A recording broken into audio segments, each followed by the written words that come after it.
ये कोई अंतिम जजमेंट नहीं। 6 बार जो भी सजा हुई है, हम लोग हर केस पे अपील में हाई कोर्ट जा चुके हैं। आज़ादी जब से मिली है और अब तक लगता है कि एक ही घोटाला हुआ और कोई घोटाला किसी को दिखाई नहीं, और एक ही नेता है जिनको सजा हुई है, और एक बार नहीं बार बार फैसला आया है, इस पे क्या कहना है आपका? नहीं, देखिए, सीबीआई स्पेशल कोर्ट का यानी जो लोअर कोर्ट है ये उसका फैसला है, और कोर्ट का फैसला होता है तो हम लोग तो भाई पालन करते ही हैं ना। पालन नहीं कीजिएगा तो कंटेम्प्ट ऑफ कोर्ट हो जाता है। तो सबको कोर्ट के फैसले को, आदेश को जो है पालन करना ही चाहिए। दूसरी बात, ये कोई अंतिम जजमेंट नहीं है। 6 बार जो भी सजा हुई है, हम लोग हर केस पे अपील में हाई कोर्ट जा चुके हैं। तो निर्णय जो होगा ये अंतिम फैसला नहीं। लालू जी जरूर बड़ी होंगे, हाई कोर्ट है। हाई कोर्ट नहीं तो जो जुडिशियल जो स्ट्रक्चर जो होता है, हाई कोर्ट के बाद जो है सुप्रीम कोर्ट होता है। कई बार आप लोगों ने देखा होगा निचली अदालत का जो फैसला होता है हाई कोर्ट में गलत हो जाता है। या कई बार हम लोगों ने कई चर्चाओं को, कई विषयों को देखा है कि भाई हाई कोर्ट में जो फैसला हुआ सुप्रीम कोर्ट में पलट जाता है। तो ये सारी चीज़ें जो हैं, तब कोर्ट का फैसला है तो उसका हम लोग पालन तो करेंगे ही, लेकिन आपको एक देश की जनता यही ना देख रही है कि भाई ये तो आज़ादी जब से मिली है और अब तक लगता है कि एक ही घोटाला हुआ है और कोई घोटाला किसी को दिखाई नहीं, और एक ही नेता है जिनको सजा हुई है, और एक बार नहीं बार बार, यानी केस एक था उसको बांट दिया। अरे घोटाला तो एक था ना, कॉन्स्पिरेसी तो एक ही होती है। अब फल्ला फल्ला कितनी बार सजा देगी? देश की जनता जान रही है कि सजा किस कारण जो है गरीबों के मसीहा नेता को क्यों मिला है। अब जेल तो भाई गरीब और गरीब का नेता ही ना गया है। जो अमीर हैं, जो बड़े लोग हैं, या उनके बड़े लोगों के जो नेता हैं, उन पे कभी कार्रवाई हुई है क्या? बिहार में 80 घोटाला हो गया अब तक 15 सालों के अंदर नीतीश जी के राज में, लेकिन कहाँ किसी पे कोई कार्रवाई? कहाँ कोई मंत्री या अधिकारी जो है जेल गया?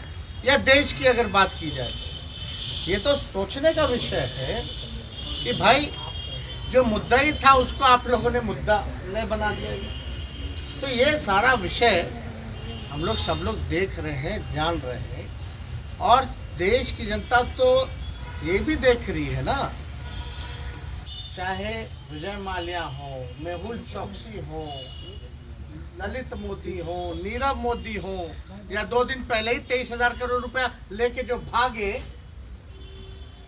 गुजरात के लोग, इन पे थोड़ी ना कार्रवाई हो सकती है। या यार्ड में ड्रग्स मिला कितने हजारों करोड़ का, कोई कार्रवाई हो सकती है क्या?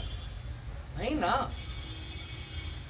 तो सब लोग तो जानते ही है कि भाई जो सीबीआई, ईडी, इनकम टैक्स मात्र अब बीजेपी का एक पार्टी का प्रकोष्ठ जैसे काम करता है, वही प्रकोष्ठ के रूप में काम कर रहा है। तो इस पे ज़्यादा कोई टिप्पा टिप्पणी नहीं करनी है। ये लोग देख रहा है, और जनता की अदालत सबसे बड़ी अदालत हुई है, और जनता की अदालत में लालू जी कभी भी गुनहगार नहीं थे, ना है, और कभी भी नहीं रहेंगे। जनता ने सर आंखों पे बैठाया है।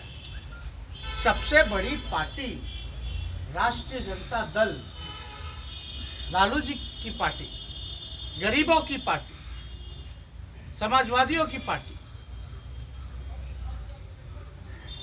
जो अमन चैन एकता पसंद करते हैं, उनकी पार्टी।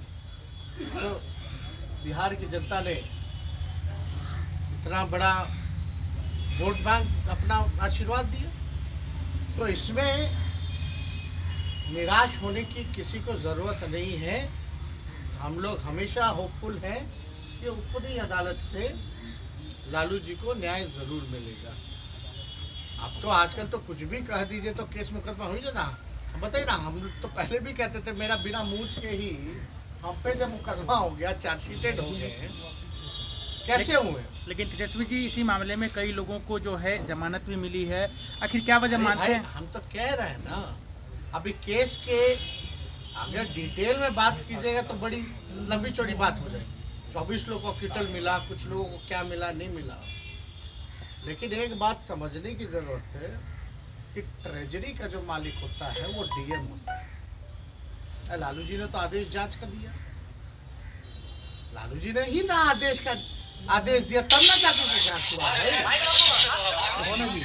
तो इसलिए हम कह रहे हैं, जब लालू जी ने ही आदेश किया जांच का, सीबीआई को भी सौंपा केस, तो लालू ही जी ने सौंपा। तो लालू जी ने तो अपना काम किया था मुख्यमंत्री रहते हुए। अब कौन क्या किया नहीं किया, लेकिन इसमें कोई गुनहगार नहीं पाया गया, केवल